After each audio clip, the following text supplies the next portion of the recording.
missed you guys. It's been a while. Like it's been a while we had, a one-on-one. We talked. I've been, everywhere. Did I tell you guys that I was attacked? I was attacked. Somebody attacked me and physically abused me. Like she harassed me. A woman. Me that I don't know how to fight. They don't teach me how to fight. All my life I've never fought. Nobody had ever laid their hands on me. Even my parents did not beat me. Even when I was in school, my teachers did not flog me. I know how to stay out of trouble. This woman came to fight me.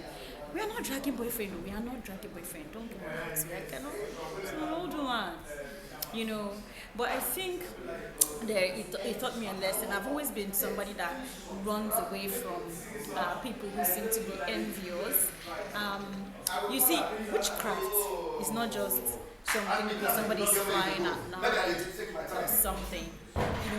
Envy is this deep-seated darkness in people. They can't even help themselves.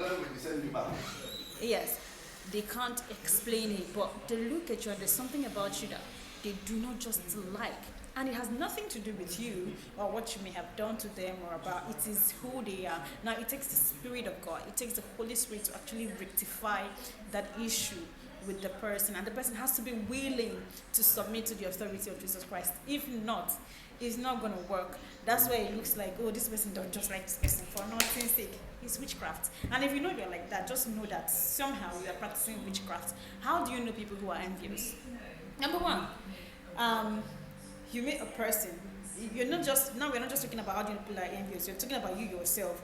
You may not have known that you're an envious person too, but we'll talk about the signs today. You see a person, maybe the person is supposed to be your friend or your sister, and you're so interested in, how they look, how they manage to, be looking as fine, as comfortable as they are. Maybe you happen to know their bank account, or maybe they confided in you that this is their condition, but then you're wondering, how come she's still looking like this? Oh, you bought those shoes. Hey, you could afford them. How much did you buy? Who bought it for you? That is envy, my dear, and that is witchcraft. Number two, you just find any little way to remind the person that they should not be happy. You want to remind them of their situation. You want to, talk down on them. You could either be doing it or someone could be doing it to you. My dear, run with your two legs if somebody is doing it to you. And if you're doing it to somebody, please ask the Holy Spirit to take that spirit away from you. It is very, very bad. People would always look at me and be like, oh, you like staying alone, you don't make a lot of friends, it's not a good trait for a girl. It's something I chose. It's something I went to an all-girls school and, grew up among guys. I have sisters too. But, having grown up in the setting I grew up, I realized that I am not one that is I'm not so much for words.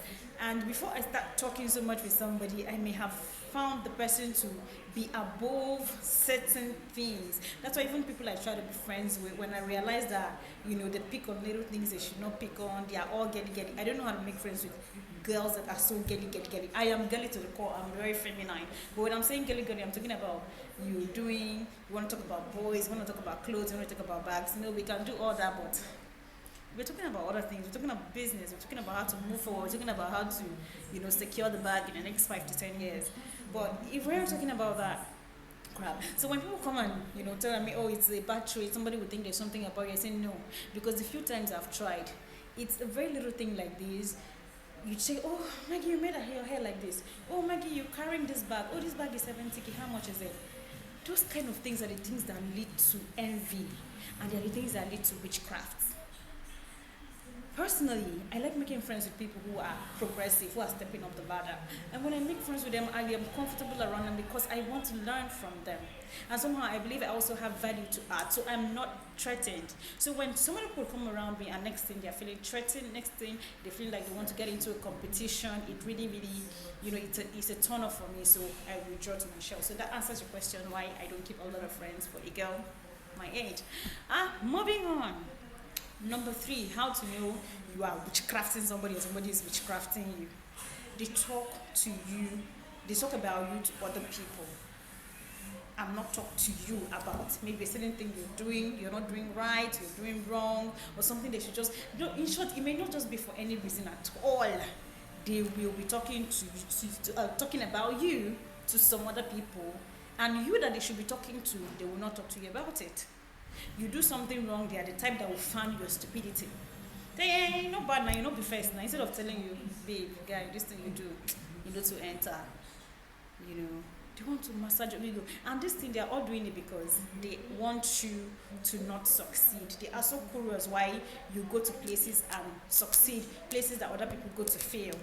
So be very wary. It's a long list, and on the next episode, we'll talk about how you can stay away from things like this, and how you can also guard your heart from falling into the temptation of, into the sin. It's not a temptation, into the sin of envy and witchcraft. It is real. It will draw you back. It will haunt you. It will, I mean, the incident I had on Sunday, you can imagine how, it turned. Are you done?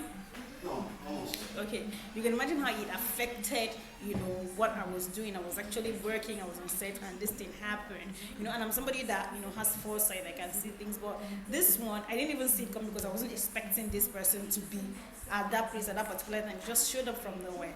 But normally, I would avoid, I just stay away. If it's this thing you want, for you to leave me alone, I will give it to you, even though it's my own. I don't like wahala like that. Forget that I come here to open eyes on people. Anyway, I'll see you all next time. Stay tuned. And make sure to click the subscribe button. I love you. Bye.